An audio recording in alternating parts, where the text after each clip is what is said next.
ಎಲ್ಲರಿಗೂ ನನ್ನ ನಮಸ್ಕಾರಗಳು. ನಾನು ಪ್ರತಾಪ್ ಸಿಂಹ, ಮೈಸೂರು ಮತ್ತು ಕೊಡಗಿನ ಸಂಸದ.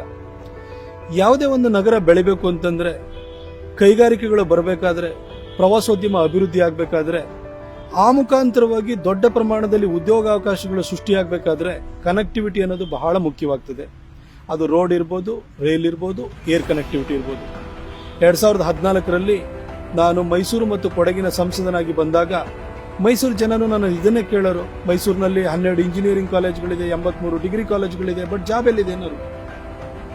ಈ ವಿಷಯವನ್ನ ಮೋದಿಜಿಯವರ ಹತ್ರ ಹೋಗಿ ಹೇಳಿದಾಗ, ಮೈಸೂರು ಮತ್ತು ಬೆಂಗಳೂರು ನಡುವೆ 10 ಪಥದ ರಾಷ್ಟ್ರೀಯ ಹೆದ್ದಾರಿ ನಿರ್ಮಾಣ ಮಾಡುವಂತ ಯೋಜನೆಯನ್ನ ಸ್ವತಃ ಅವರೇ ಮೈಸೂರಿಗೆ 2018 ಫೆಬ್ರವರಿ 19ನೇ ತಾರೀಕು ಬಂದು ಘೋಷಣೆಯನ್ನ ಮಾಡಿದ್ರು.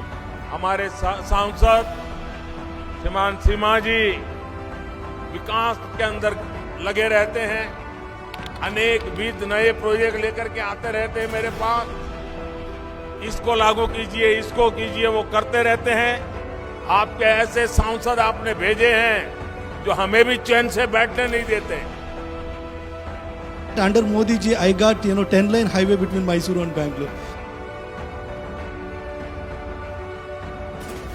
ಇವತ್ತು ಮೈಸೂರು ಮತ್ತು ಬೆಂಗಳೂರು ನಡುವೆ ಒಂದು ಒಳ್ಳೆಯ ರಾಷ್ಟ್ರೀಯ ಹೆದ್ದಾರಿ ನಿರ್ಮಾಣವಾಗ್ತಿದೆ.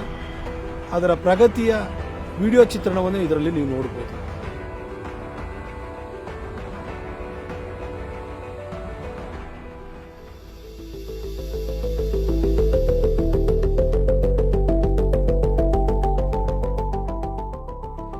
ಈ 10 ಪಥದ ರಾಷ್ಟ್ರೀಯ ಹೆದ್ದಾರಿಯ ವಿಶೇಷತೆ ಏನಂತಂದ್ರೆ, ಡೆಲ್ಲಿ ಆಗ್ರಾ ನಡುವಿನ ಎಕ್ಸ್ಪ್ರೆಸ್ ಹೈವೇ ನಂತರ ಇದು 2ನೇ ಎಕ್ಸ್ಪ್ರೆಸ್ ಹೈವೇ ಆಗಿ ನಿರ್ಮಾಣವಾಗ್ತಾ ಇದೆ. ಇದರಲ್ಲಿ 6 ಪಥ ಆಕ್ಸೆಸ್ ಕಂಟ್ರೋಲ್ಡ್ ಇರ್ತದೆ. बेंगलुरु मैसूरू नेशनल हाईवे इसको 6 लेन में विस्तृतीकरण किया जाएगा. ಯಾರು ಕೂಡ ಎಲ್ಲಿಂದಲ್ಲಿ ಒಳಗಡೆ ಬರ್ಲಿಕ್ಕೆ ಸಾಧ್ಯ ಇಲ್ಲ. ಇದಕ್ಕೆ ಬೆಂಗಳೂರಿಂದ ಹೊರಟ್ರೆ ಮೈಸೂರಿಗೆ 90 ನಿಮಿಷಗಳಲ್ಲಿ ತಲುಪಬೇಕು. ಆ ರೀತಿಯ ಒಂದು ಎಕ್ಸ್ಪ್ರೆಸ್ ಲೈನ್ ಆಗಿರ್ತದೆ. 2 ಸರ್ವಿಸ್ ರೋಡ್ ಇರ್ತದೆ, ಅದು ಕೂಡ ಡಬಲ್ ರೋಡ್ ಆಗಿರ್ತದೆ. ಇದು 7,580 ಕೋಟಿ ರೂಪಾಯಿ ವೆಚ್ಚದಲ್ಲಿ ನಿರ್ಮಾಣ ಆಗ್ತಿದೆ. 1 ರೂಪಾಯಿನೂ ಕೂಡ ರಾಜ್ಯ ಸರ್ಕಾರದಿಲ್ಲ, 1 ರೂಪಾಯಿನೂ ಕೂಡ ಕೇಂದ್ರ ಸರ್ಕಾರ ಮೋದಿ ಸರ್ಕಾರದಿಂದ ಬಂದಿದೆ.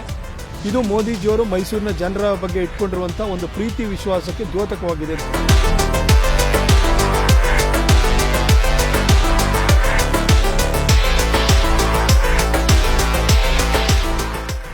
ಈ ಹೈವೇಯನ್ನು 2022 ಸೆಪ್ಟೆಂಬರ್ ಅಷ್ಟರೊಳಗಡೆ ಪೂರ್ಣಗೊಳಿಸಿ ಮೈಸೂರಿನ ಜನರಿಗೆ ಇದನ್ನು ಅರ್ಪಣೆಯನ್ನು ಮಾಡ್ತೀವಿ. ಸ್ವತಃ ಮೋದಿಜಿಯವರೇ ಇಲ್ಲಿ ಬಂದು ಇದನ್ನ ಉದ್ಘಾಟನೆಯನ್ನು ಕೂಡ ಮಾಡಲಿದ್ದಾರೆ.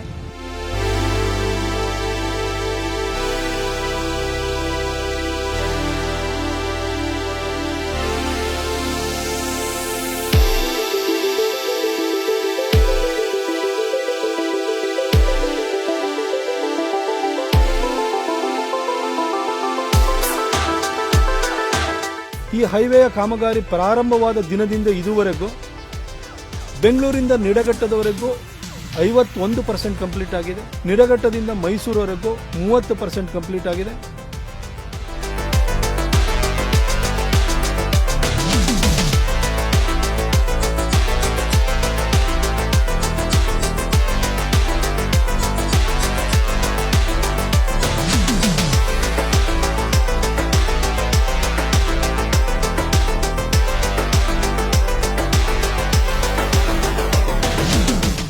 ಈ ಹೈವೇಯ ಮತ್ತೊಂದು ವಿಶೇಷತೆ ಏನಂತಂದ್ರೆ, ಬೆಂಗಳೂರಿಂದ ಹೊರಟ್ರೆ ಬಿಡದಿ, ರಾಮನಗರ, ಚನ್ನಪಟ್ಟಣ, ಮದ್ದೂರು, ಮಂಡ್ಯ, ಶ್ರೀರಂಗಪಟ್ಟಣ ಇವೆ ಯಾವ ಸಿಟಿ ಮಧ್ಯದಲ್ಲಿ ಬರುವುದಿಲ್ಲ. ಸಿಟಿಯ ಹೊರವಲಯದಲ್ಲಿ 51.5 ಕಿಲೋಮೀಟರ್ ಸಾಗಿ ಬರ್ತದೆ ಇದು. ಹಾಗಾಗಿ ಬೆಂಗಳೂರಿಂದ ಹೊರಟ್ರೆ ಮೈಸೂರಿಗೆ 90 ನಿಮಿಷದಲ್ಲಿ ತಲುಪಬಹುದು. ಮಧ್ಯದಲ್ಲಿರುವಂತಹ ಊರುಗಳಿಗೆ 69 ಓವರ್ ಬ್ರಿಡ್ಜ್ಗಳು ಮತ್ತು ಅಂಡರ್ ಪಾಸ್ಗಳು ಕೂಡ ಇರ್ತದೆ.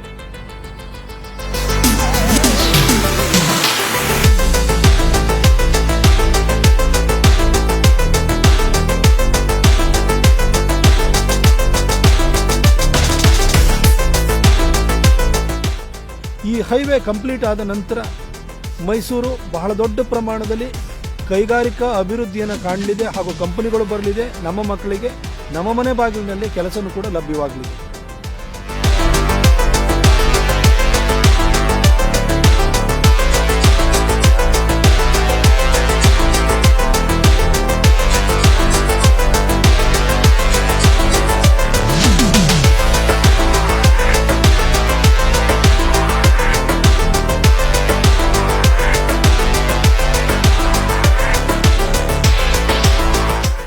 ಹೈವೇ ನಮ್ಮ ಹೆಮ್ಮೆಯ ಪ್ರಧಾನಿ ನರೇಂದ್ರ ಮೋದಿಯವರು ಮೈಸೂರಿನ ಜನರ ಬಗ್ಗೆ ಇಟ್ಟಿರುವಂತಹ ಪ್ರೀತಿ ಗೌರವಕ್ಕೆ ದ್ಯೋತಕವಾಗಿದೆ ಅಂತ ನಾನು ಭಾವಿಸ್ತೀನಿ.